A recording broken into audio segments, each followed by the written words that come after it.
At 65, Jean-Claude Van Damme has finally stepped away from the careful, guarded persona Hollywood trained into him.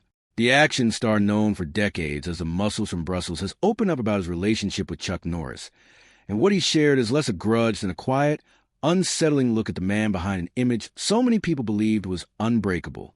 Van Damme isn't trying to tear down Norris's legacy. Instead, he's making a simple but haunting point. Chuck Norris was never actually the indestructible machine the world imagined. He was a human being who aged, who hurt, and who eventually failed the way everyone eventually does. Picture Van Damme sitting in a quiet Brussels cafe. No entourage, no publicist smoothing his words, no polished smile for the cameras. At 65, his face carries the marks of a lifetime of high kicks, film set explosions, and hard living. He looks like someone who finally decided that carrying a secret had become heavier than any weight he ever lifted in a gym. When Norris's name came up, the mood in the room seemed to shift. For years, these two men were treated as the twin pillars of action cinema, the stylish European technician and the stoic American enforcer. Fans assumed they were cut from the same cloth. According to Van Damme, that assumption was wrong. What Van Damme revealed wasn't some petty argument about who could win a real fight. It was something sadder. He described the Chuck Norris the internet turned into a meme, the ageless, unstoppable warrior who supposedly never leveled down, as a kind of gilded trap that Norris couldn't bring himself to leave, even as it slowly wore him down. Speaking with unusual tenderness about their last private conversations, Van Damme said Norris felt he could no longer simply be a person. The public had come to expect a superhero, and Norris was too proud to admit he was just a man who could get hurt like anyone else. The real tragedy, in Van Damme's telling, wasn't a lack of mutual respect. It was a silence neither of them could break through. Van Damme has spent much of the last decade speaking candidly about his own struggles with addiction, bipolar disorder, and the toll of fame. Norris, by contrast, stayed closed off, a stoic figure who wouldn't crack even as things were clearly falling apart underneath him. Van Damme recalled one particularly painful memory from behind the scenes in Norris's final year. Seeing him in visible physical pain, his body finally rebelling after decades of punishing training, yet refusing medical help or even something as simple as a chair. The reasoning, as Van Damme understood it, was that the Chuck Norris persona the public knew didn't get hurt, so admitting pain was an option. That devotion to the myth, Van Damme argues, is what slowly created distance between them. It's a sobering thought when you consider how much humor got built around Norris over the years. The endless jokes claiming death itself was afraid of him. Van Damme suggests the truth was closer to the opposite, that the unbeatable character was a mask that never came off, even once the cameras stopped rolling. It's a pointed reminder of how corrosive it can be to spend a lifetime playing a larger-than-life figure. Eventually, the person underneath can lose the ability to simply exist as themselves. Van Damme's voice reportedly wavered when he admitted he'd tried repeatedly, toward the end, to reach out. He wanted Norris to know it was okay to be 86 and fragile, that fans would love the real man just as much as they loved the legend. But the wall Norris had built over decades of being the man was too high to get past. For Van Damme, this revelation amounts to something like a heartbreak. The realization that two men who spent their careers defining toughness for generations of fans couldn't summon the courage to be vulnerable with each other until it was too late.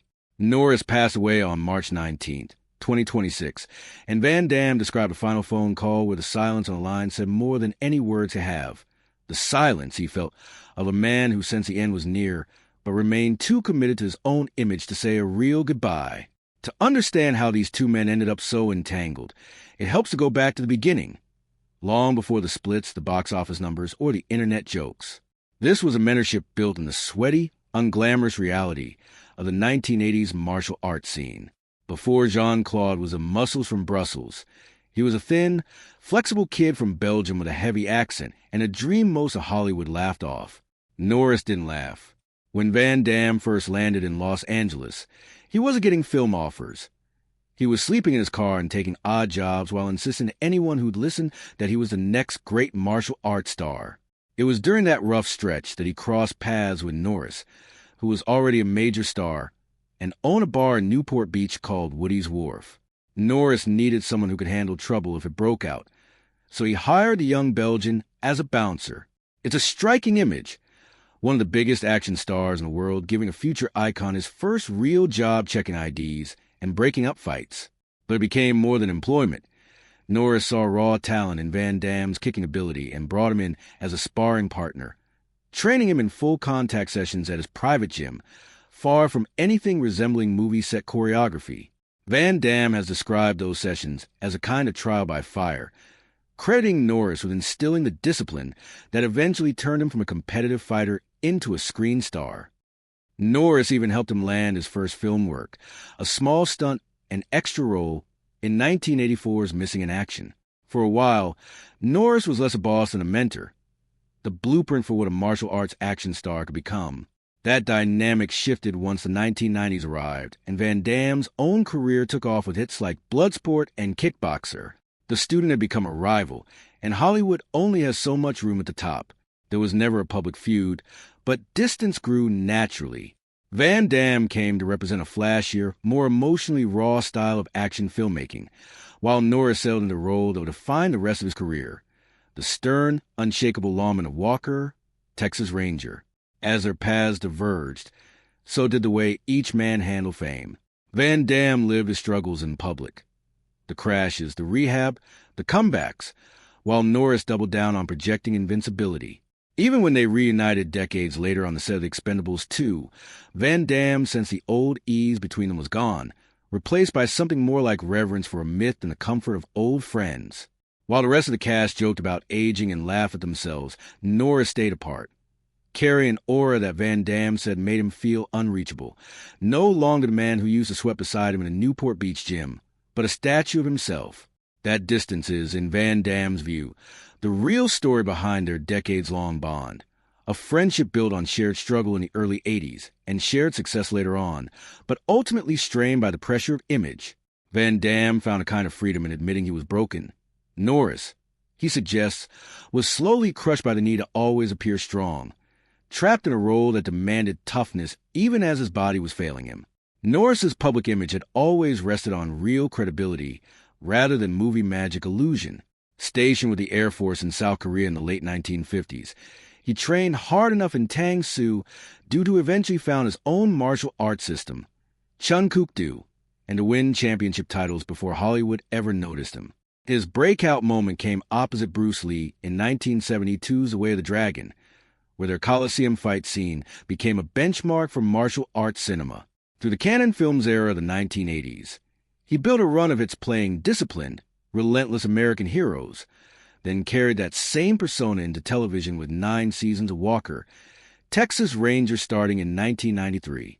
By the time the internet discovered him in the mid-2000s, Norris was less a working actor than a cultural institution, and the flood of absurd Chuck Norris facts only cemented that status, reportedly boosting his net worth into the tens of millions and turning him into a brand built entirely around invincibility. Norris seemed to enjoy the joke publicly, even poking fun at his own reputation in interviews.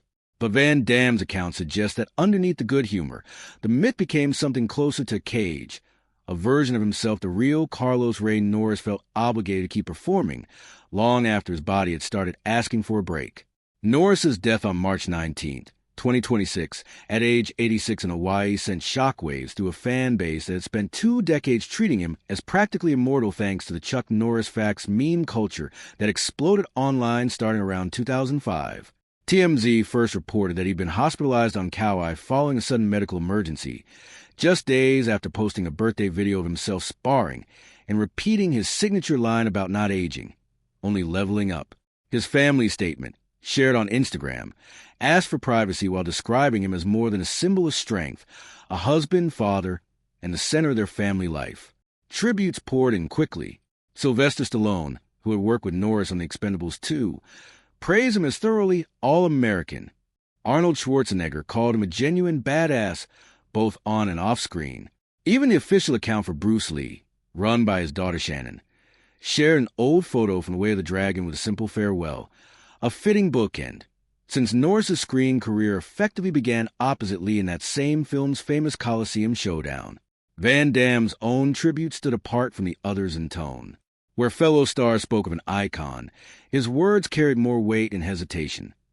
the sense of someone mourning not just a legend, but a mentor who drifted away behind an image he never let anyone see past. Long before any of this, Norris was simply Carlos Ray Norris, a shy, unremarkable kid from Ryan, Oklahoma, born in 1940 into a household shaped by poverty and his father's struggles with alcoholism. He wasn't athletic or popular growing up.